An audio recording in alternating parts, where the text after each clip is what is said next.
আসসালামু আলাইকুম রহমতুল্লাহ। বিসমিল্লাহির রহমানির রহিম। প্রিয় দর্শক, আজকের আমার আলোচনার বিষয় হচ্ছে মানুষ ভার্সেস অমানুষ। ব্যতিক্রম ধর্মী এই শিরোনামের কারণ হচ্ছে আমার আজকের এই আলোচনাটাও কিছুটা ব্যতিক্রম ধর্মী হবে, কারণ সচরাচর আমার যে অনুষ্ঠানগুলো আপনারা দেখেন সেখানে আলটিমেটলি কোনো না কোনো একটা পক্ষের বিরুদ্ধেই বলা হয়। আমি মনে করি ভালো মানুষদেরকে নিয়ে আলোচনা করারও যথেষ্ট গুরুত্ব রাখে, কারণ হচ্ছে এই ভালো মানুষগুলোকে আমরা আলোচনায় আনি না, তাদেরকে নিয়ে আলোচনা করি না, তাদেরকে মনে করি না। এই কারণেই হয়তো এই দেশটাতে ভালো মানুষের উদ্ভব, ভালো মানুষের জন্মটার সংখ্যা এখন ধীরে ধীরে কমে যাচ্ছে। ধরুন, আজকে যে বাংলাদেশে আমরা বসবাস করছি,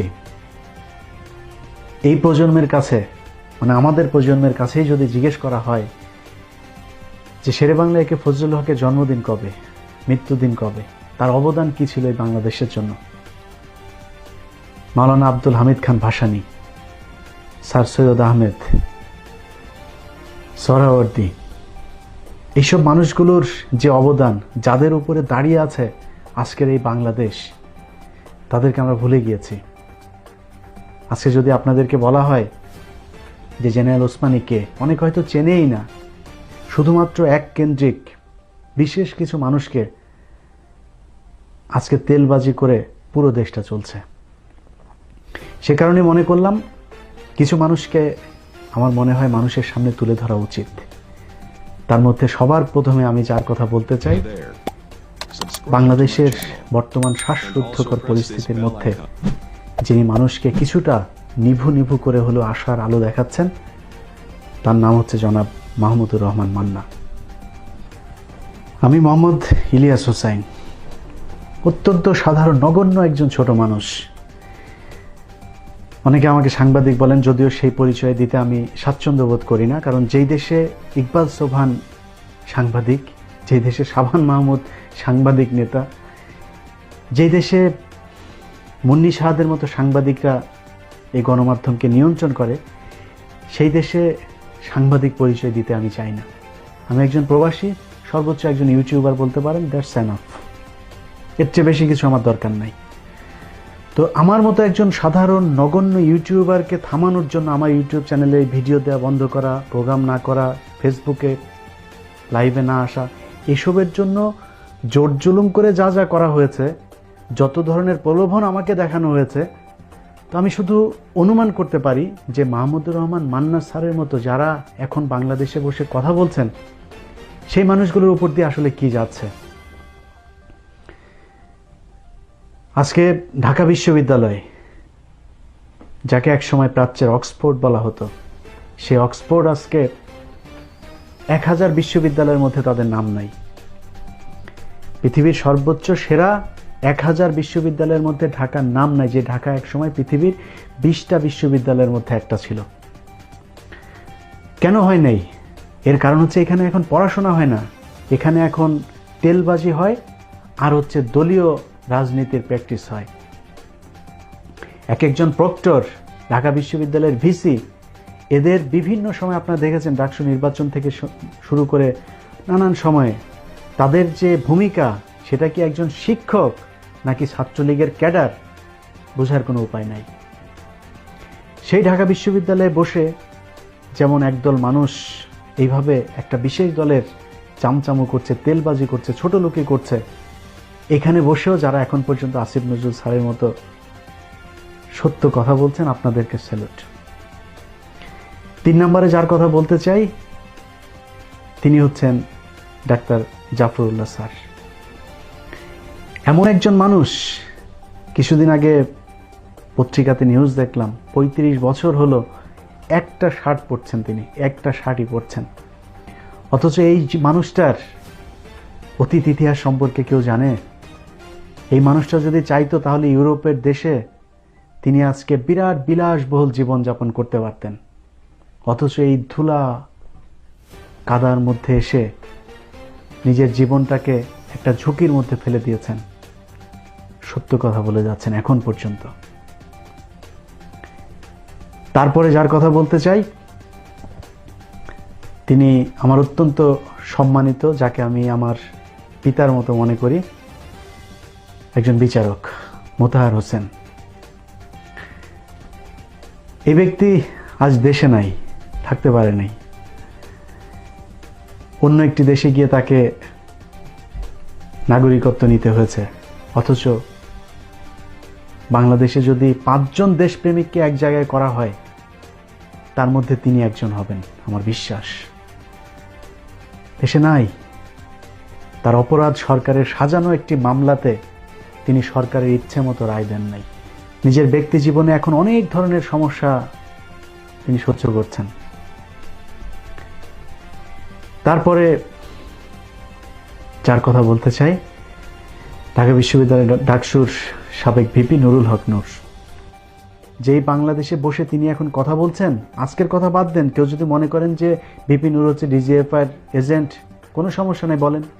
রয়ের এজেন্ট, সমস্যা নেই বলেন। আওয়ামী লীগের বি গ্রুপের একটা টিম হয়ে কাজ করছে, বলেন, সমস্যা নাই। যদি সেটা হয়েও থাকে, সেই দোষ ভিপি নূরের না, সেই দোষ বাংলাদেশের মানুষের। কারণ এই ভিপি নূর যখন মার খেয়েছে, তার আশপাশে যতগুলো মানুষ দাঁড়িয়ে দাঁড়িয়ে মোবাইলে ছবি তুলেছেন, এই মানুষগুলো গিয়েও যদি নাকি হই করে মারামারি শুরু করত, ছাত্রলীগ পালানোর সুযোগ পেত না। আজকে যে মুক্তিযুদ্ধ মঞ্চ, সব কিছু ভিডিওতে রেকর্ড থাকছে, কে কে কোন মারামারিতে থাকছে। এগুলো কিন্তু আগের মতো না যে কারোর ছবি দেখা যাবে না, সব দেখা যাচ্ছে। খুব সাবধান।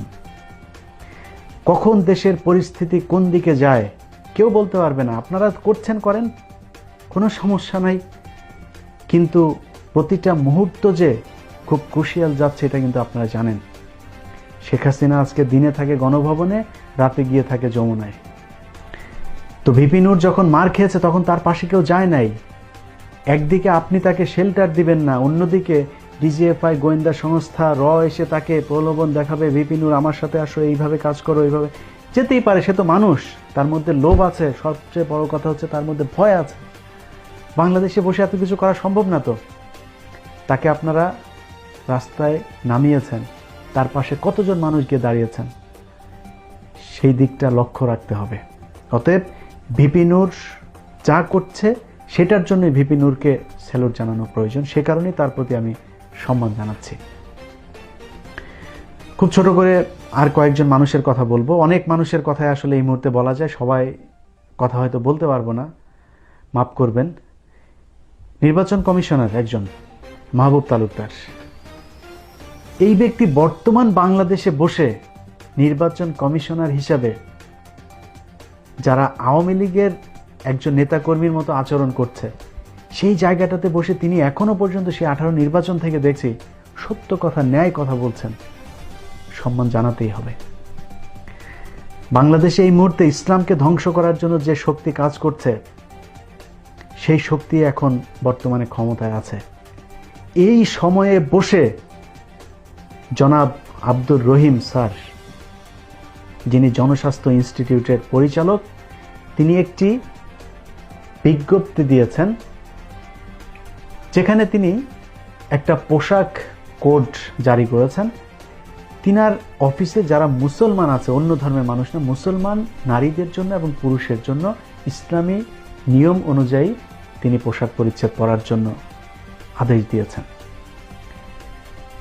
তাকে চাকরিচ্যুত হতে হয়েছে। আব্দুর রহিম স্যার, আপনার কাছে আমার এই ভিডিও, আমার বিশ্বাস যাবে। তার পরিচিত কেউ যদি ভিডিওটা দেখে থাকেন, তিনাকে জানাবেন। আপনার জন্য পুরস্কার অবশ্যই আছে। এই চাকরি করে মৃত্যুর পরে আসলে কোনো কিছুই আপনি দিতে পারবেন না আল্লাহর কাছে। এটা জবাব না। আপনার যে প্রশ্নের জবাব আপনাকে হাসরের ময়দানে দিতে হবে, এখানে চাকরির মধ্যে কিছুই নাই। এই চাকরিটা হারিয়েছেন যেই কারণে, এটাই আপনার জীবনের সবচাইতে বড় অর্জন। আমাদের আসম আব্দুর রব, সম্ভবত তিনি গৃহবন্দী হয়ে আছেন, তাকে গোয়েন্দা নজরদারিতে রাখা হয়েছে। আমি যতটুকু আমার কাছে তথ্য আছে, সেই তথ্য অনুযায়ী বয়স হয়েছে, যে কারণে হয়তো তিনি অনেক ঝুঁকি নিতে পারেন না শারীরিক পরিস্থিতির কারণে। কিন্তু এই মানুষটা কিন্তু কখনোই সেই মুক্তিযুদ্ধ থেকে শুরু করে আজ পর্যন্ত পাকিস্তানের চোখ রাঙানিতেও তিনি কাঁপেন নাই, শেখ মুজিবের চোখ রাঙানিতেও তিনি কাঁপেন নাই, বিএনপির চোখ রাঙানিতেও তিনি কাঁপেন নাই, আজকের শেখ হাসিনার বা ভারতের রয়ের চোখ রাঙানিতেও তিনি কাঁপেন নাই। তিনি সব সময় সত্য কথা বলেছেন। আমার গত একটা অনুষ্ঠান আছে যেটা শিরোনাম হচ্ছে শেখ হাসিনার আশপাশেই সেই খুনিরা, সেই অনুষ্ঠানে আমি তার কিছু বক্তব্য দিয়েছি।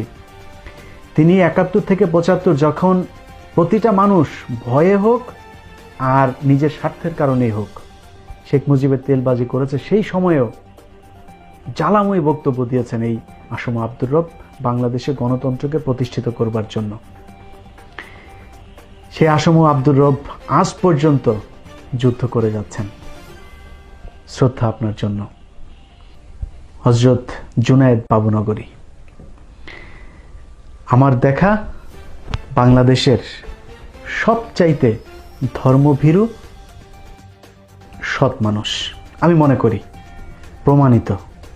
অনেককেই হয়তো সৎ মনে করি, আমি জানি না তার ভেতরে কি আছে, কিন্তু পরীক্ষায় উত্তীর্ণ একটা ব্যাপার আছে না, সেই পরীক্ষায় উত্তীর্ণ হয়েছেন এই মানুষটা। হেফাজতের ঘটনা আমি খুব কাছ থেকে দেখেছি, কি কি হচ্ছিল, কি ঘটছে, এগুলো সব কাছে থেকে দেখা। সেই সময়েও এই আল্লামা জুনায়েদ বাবুনগরী কোনো বাতিলের সাথে মাথা নত করেননি, কোনো প্রলোভন তাকে নত করতে পারে নাই। তিনি অর্থ সম্পদ এর চাইতে তিনার যে ন্যায় নীতি সেটাকে উপরে রেখেছেন।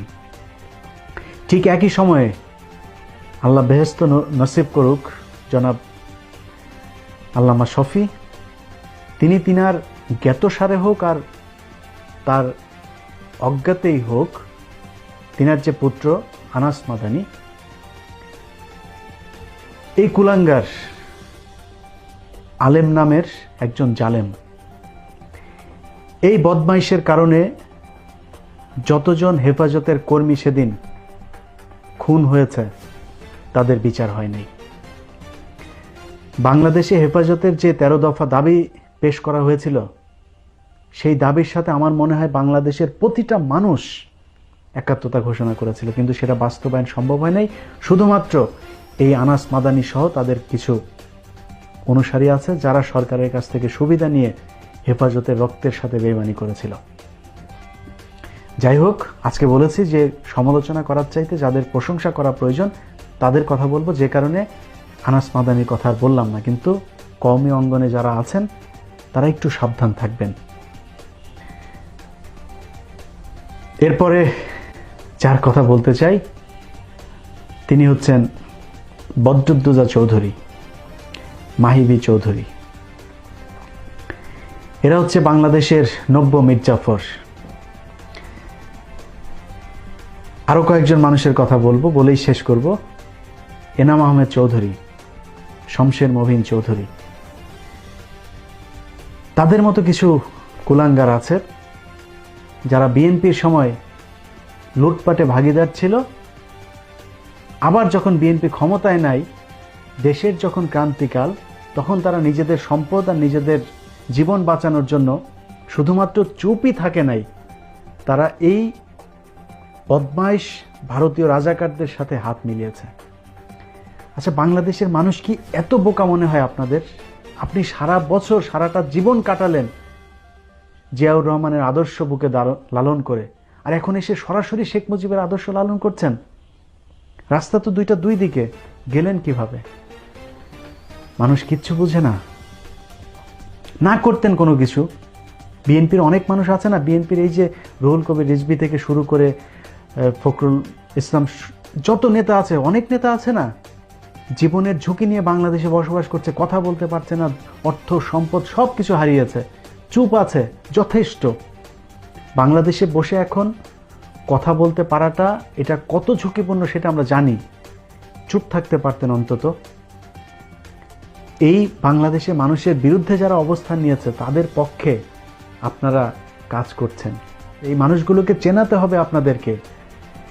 বাঙালি জাতি আবেগী জাতি, আমরা খুব বেশি দিন কারোর অপকর্ম মনে রাখি না। ধরুন আজকে আওয়ামী লীগ ক্ষমতায়, 10 বছর পরে এই আওয়ামী লীগের কথা কেউ মনে রাখবে না। 71 থেকে 75-এর কথা কেউ মনে রাখে নাই। ইতিহাস কিন্তু আছে। সেই ইতিহাস কেউ পড়ে না। এই সরকার আসার পরে 71 থেকে 75 কিংবা মুক্তিযুদ্ধ সব ইতিহাসকে বিকৃত করে মানুষের সামনে উপস্থাপন করছে। কেউ আজকে সোহরাওয়ার্দীকে চেনে না, কেউ মাওলানা আব্দুল হামিদ খান ভাসানীকে চেনে না, শেরে বাংলাকে ফজলুল হককে কেউ চেনে না। সবাই চেনে শুধুমাত্র শেখ মুজিব ছিল বাংলাদেশের একেবারে সব কিছু। সেই ছিল সেক্টর কমান্ডার, সেই ছিল মুক্তিযুদ্ধের সর্বাধিনায়ক, সেই মুক্তিযুদ্ধের ঘোষণা দিয়েছে। শেখ রাসেল, শেখ কামাল, শেখ জামাল, ইনারাই হচ্ছে মুক্তিযুদ্ধের সেক্টর কমান্ডার ছিল। আর বাংলাদেশে কেউ মুক্তিযুদ্ধে অংশ নেয়নি। তো চাপাবাজি করে আসলে বাংলাদেশে আপনি আবার ফের মিথ্যা রাজা সাজবেন, এটা আমি হতে দেবো না। এই কারণে আমি আপনাদেরকে মানুষগুলোকে চিনিয়ে রাখতে চাই।